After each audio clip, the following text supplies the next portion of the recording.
வாழ்க்கையில் பரீட்சைகள் போராட்டங்கள் வரும்போது அது நமக்குள்ள சில உத்தம குணங்களை உண்டாக்குது. நமக்குள்ள இந்த பொறுமை, நம்பிக்கை, அன்பு இதெல்லாம் வந்ததுக்கு ஆரம்பம் எங்கன்னு போய் பார்த்தீங்கன்னா என்னது? உபத்திரவம். நீங்கள் வாழ்க்கையில் ரொம்ப அடிப்பட்டவங்கள போய் பேசியிருக்கீங்களா? நீங்கள் அவங்ககிட்ட வியாதி படுக்கையில் போனவங்ககிட்ட பேசியிருக்கீங்களா?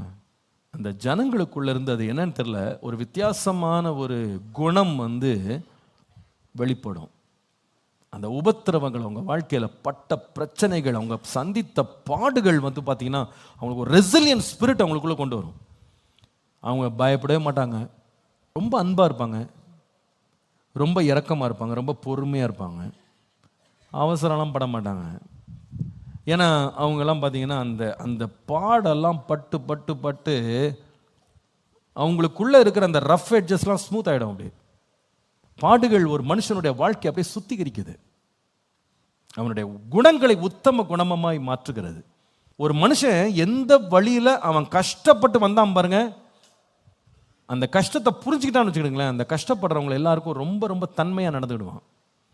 வாழ்க்கையின் கஷ்டங்களே அவங்களை என்னவா மாற்றிடுது? அப்படியே ஸ்மூத் பண்ணிடுது, அவங்கள அப்படியே அழகாக ஷேப் பண்ணிடுவாங்க. அந்த பாடுபடுறவங்க, பிரச்சனை படுறவங்களெல்லாம் பார்த்து ரொம்ப மனதுருக்கமாக இருப்பாங்க.